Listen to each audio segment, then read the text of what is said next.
ሰላም የጉነርስ ቤተሰብ፣ እንኳን ወደ ጉነርስ ቶፕ ኒውስ በደህና መጡ።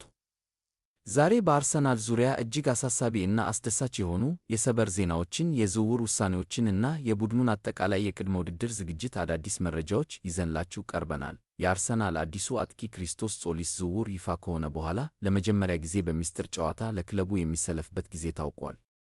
በተጨማሪም የብሩኖ ጊማራይስ እና የጁሊያን አልቫሬዝ የዝውውር ሂደት የት ደረሰ? የዊሊያም ሳሊባ የጉዳት ሁኔታስ ምን ያህል አሳሳቢ ነው? አብራችሁን ቆዩ።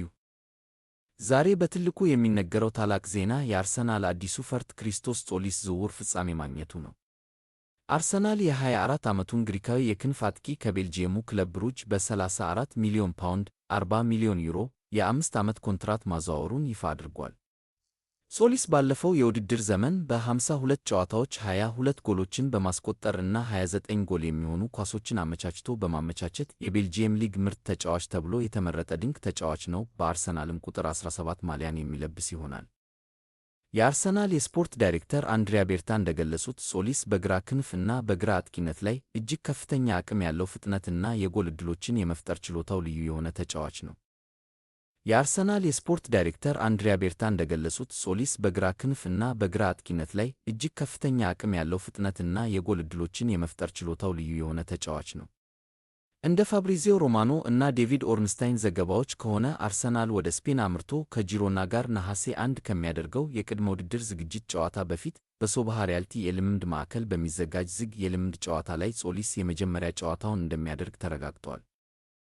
የፕሪሚየር ሊጉ ሻምፒዮን አርሰናል ለአዲሱ የ2026-27 የውድድር ዘመን ዝግጅቱን በይፋ ጀምሯል። ተጫዋቾች ከዓለም ዋንጫ መልስ ወደ ልምምድ ማዕከል ተመልሰው አካላዊ ብቃታቸውን እያጠናከሩ ይገኛሉ። ሚካኤል አርቴታ ለቀጣዩ ውድድር ዘመን ቡድኑን ይበልጥ ለማጠናከር ሌሎች ጠቃሚ ሥራዎችንም አጠናቋል። ፒየሮ ሂንካይ ባለፈው የውድድር ዘመን በብድር አርሰናልን የተቀላቀለውና ለሊግ ቻምፒዮንነቱ ትልቅ አስተዋጽኦ ያበረከተው ኤኳዶራዊው ተከላካይ በ34.5 ሚሊዮን ፓውንድ የዘላቂ ዝውውሩ ሙሉ በሙሉ ተጠናቋል።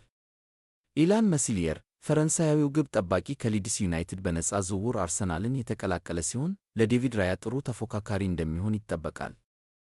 የዝውውር እንቅስቃሴዎች ወደ አርሰናል ሊመጡ የሚችሉ ብሩኖ ጊማራይስ ኒውካስል ዩናይትድ ቦታ ማዕከላዊ አማካይ ሁኔታ አርሰናል ከተጫዋቹ ጋር በግል ጥቅማጥቅሞች ላይ ሙሉ ስምምነት ላይ መድረሱ ተዘግቧል። አርሰናል ቀደም ሲል ያቀረበው የ55 ሚሊዮን ፓውንድ ጥያቄ በኒውካስል ውድቅ ቢደረግም አሁን ከ70 ሚሊዮን ፓውንድ በላይ የሆነ ሁለተኛ ጥያቄ አቀረበ።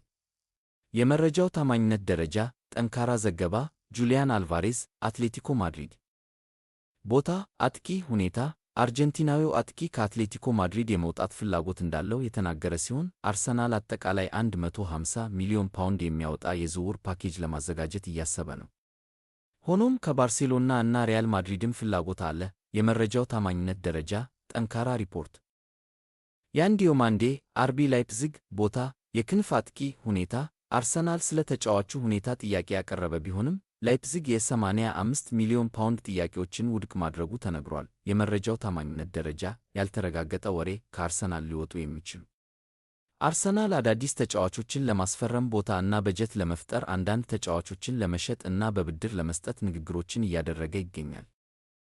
የጉዳት ዜና ለአርሰናል ደጋፊዎች አሳሳቢው ዜና የዊሊያም ሳሊባ የጀርባ ጉዳት ነው። ተጫዋች ዊሊያም ሳሊባ የጉዳቱ ዓይነት፣ የጀርባ ህመም፣ የመመለሻ ጊዜ የቀዶ ሕክምና እንደማያስፈልገው የሕክምና ባለሙያዎች የገለጹ ቢሆንም ረጅም ጊዜ የሚወስድ የማገገሚያ ሂደት ያደርጋል። አስፈላጊነት ሳሊባ የአርሰናል መሠረት በመሆኑ አርሰናል በዝውውር ገበያው ተጨማሪ ማዕከላዊ እንደ ኤዝሪ ኮንሳ ወይም ያኮቦ ራሞን ለማስፈረም እንዲያስብ አስገድዶታል።